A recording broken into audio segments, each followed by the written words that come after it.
te atreves a enseñar, no dejes de aprender. Es una frase de John Connor, en la cual nos motiva a continuar por la vía del aprendizaje. Y la educación a distancia es una de ellas. Saben que la educación a distancia es formar, dinámica, no es presencial y está íntimamente relacionada con la parte de la manera presencial. Vamos a ver en esta conferencia lo que es la educación a distancia, su definición, las etapas, ¿verdad? ¿Qué es una educación a distancia? Consiste en un proceso de enseñanza-aprendizaje de forma institucional, de manera sincrónica y asincrónica, que se da con el uso de las TIC y con la separación geográfica de los operadores educativos, llámese estudiante, profesor, para el desarrollo eficaz de la educación. Es totalmente normal a lo que sería una educación presencial. ¿Cuáles han sido las etapas que se ha desarrollado la enseñanza por correo? Esta enseñanza de la educación a distancia inicia en Canadá e Inglaterra en el siglo XVIII. Y lo primero que se hizo como curso fue un curso de taquigrafía, vía correspondencia, ¿verdad? Entonces ahí está ese servicio de enseñanza multimedia, donde el cual se utilizaba la radio, la televisión, los videos.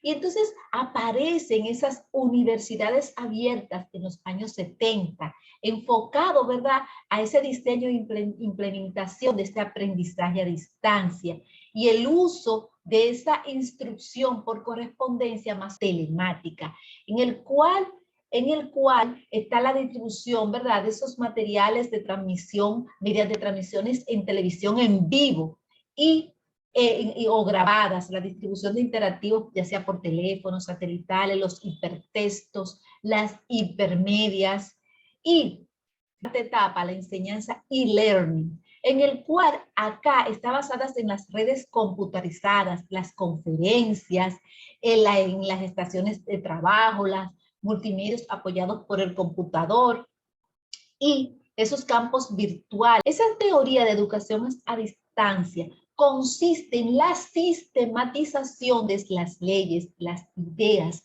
los principios, las normas, con el objetivo de describir y explicar, comprender y predecir esos fenómenos educativos en la modalidad a distancia y regular la intervención pedagógica en este ámbito. Además, que esta está directamente asociada con lo que es la práctica de ella. Hay unas teorías, ¿verdad?, en los tres grupos, que es la primera, la teoría de la independencia y la autonomía, en la cual estaba Charles Wedemeyer y Michael Moore. La segunda, en la que estaba la teoría de la industrialización de la enseñanza, quien su precursor fue el alemán Otto Peters. La tercera es la teoría de la interacción y la comunicación, el cual su impulsor es Borger Homer. Hay otras categorías adicionales que la veremos más adelante, pero vamos a ver cada una de ellas y vamos a ver un poquito de lo que son las características de ellas. Bien, la teoría de la independencia y la autonomía, aquí están dos en esa teoría de ese estudio independiente, que es Charles Wedemeyer y Mike Distancia, fue la independencia del estudiante. Él apuntó 4 elementos que comparten todas las situaciones de la enseñanza-aprendizaje, que es un profesor. Michael Moore nos dice que es un sistema de clasificación del aprendizaje a distancia, formuladas a principios de los 70 y clasifica los programas como en dos formas, autónomos y no autónomos. Los autónomos es lo determinado por el estudiante y el no autónomo es el determinado por el profesor. ¿Cuáles son las características del aprendizaje a distancia de esta? En Wedemeyer, él nos sitúa en 6 estadios. El primero, de su parte, nos da 5 posibilidades. Nos dice la posibilidad de una comunicación bidireccional. Segundo, que la estructura de la respuesta a las necesidades del alumno es individual. Ahí coincidimos, ¿verdad? Tercero, la autonomía del alumno. Cuarto, que el estudiante dirige el aprendizaje y acepta su responsabilidad. Y quinto, que algunos adultos requieren unos objetivos claros a seguir. De la enseñanza del alemán Otto Peters, este nos dice que esto es un tratado sobre la educación. Antes de él nos da la característica del aprendizaje a distancia cuando nos dice que la educación a distancia como una forma industrializada de la enseñanza y el aprendizaje, y afirmó que la educación convencional era una forma preindustrial de la educación, que requería un trabajo preparatorio para el desarrollo de cursos a distancia y que su efectividad dependía de este proceso de planificación y organización, que requería la formalización de los cursos con objetivos claros de aprendizaje y que el aprendizaje a distancia solo puede ser económico con una concentración de los recursos disponibles. La comunicación de Borges Homberger. Este definía la educación a distancia como una enseñado. La característica de este aprendizaje a distancia está en que esa enseñanza dará apoyo a la motivación del estudiante, promoverá el placer de aprender y hará que el estudio sea relevante para este alumno y que sus necesidades, creando un sentimiento de entendimiento entre el alumno y la institución de educación adicionales, tenemos la andragogía que fue creada por Malcolm Knowles. Esta se ocupa de los marcos de los programas diseñados para el teoría, es la síntesis de las teorías clásicas. Creada, la propulsora fue Hilary Pemberton, que mezcla elementos de la teoría de la comunicación y la difusión con las filosofías de la educación. Hay otra teoría que es la teoría de la equivalencia o teoría emergente de la educación a distancia, creada por Desmond Keegan. Este conecta electrónicamente al instructor y al estudiante en diferentes lugares para crear aulas virtuales. Finalmente tenemos el Fordismo, derivado de la visión de Otto Peters sobre la industrialización de la educación a distancia. Este término, Fordismo, se deriva de la visión de Henry Ford, sí, ese de los automóviles, que implica tres visiones diferentes: el Fordismo, el neofordismo y el postfordismo. Ahora vamos a entrar a lo que son esos principios generales de la educación a distancia. Esos principios que son los que nos dan la línea, ¿verdad?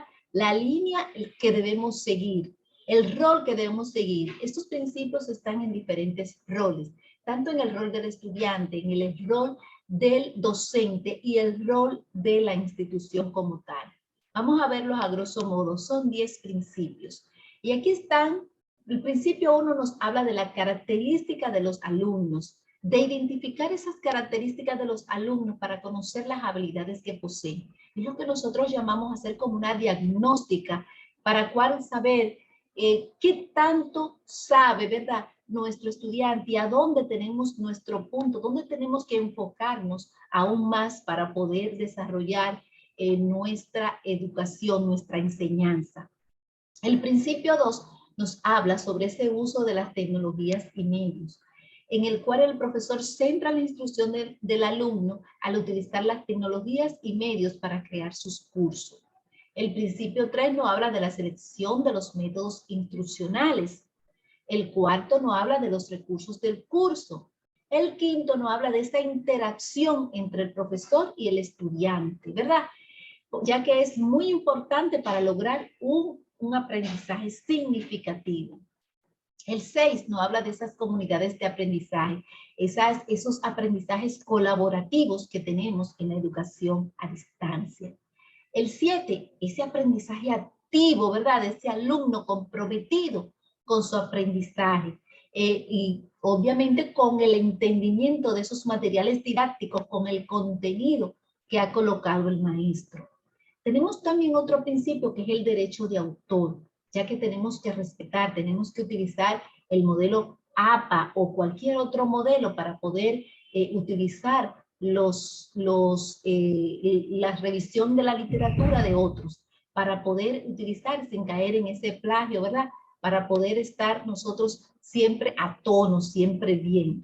Y finalmente la evaluación. Recuerden que evaluar es valorar, valorar lo que ha hecho nuestro.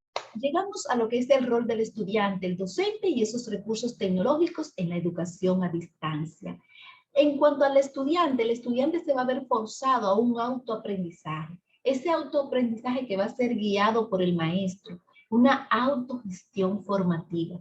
Se pretende que él deba de conocer, que deba de tener unas destrezas tecnológicas y que deba de revisar la literatura, una recopilación de la literatura sobre lo que se estudia. El docente, por su parte, debe planificar y diseñar ese proceso de enseñanza basado en las estrategias para que el estudiante pueda adquirir ese aprendizaje deseado, ese proceso formativo. Y, naturalmente, el docente también debe conocer algunas habilidades y conocimientos tecnológicos para ello. Los recursos tecnológicos pueden ser tangibles e intangibles. Los tangibles son las computadoras e impresoras y los intangibles los sistemas de aplicación virtual. Estos sistemas están basados en diseños instruccionales, ya sean de manera sincrónicas como las videoconferencias, los chats en vivo, y la asincrónica como son los foros de discusión, las wikis, las herramientas lúdicas, los tareas, los materiales didácticos, o sea que tenemos diferentes roles. Con esto concluimos, vamos a esperar sus preguntas alegremente, ¿verdad? Cualquier cuestionante que tengan sobre los puntos tratados, y estas son las referencias bibliográficas de las cuales me nutrí para hacer esta presentación. Muchas gracias. Espero sus preguntas.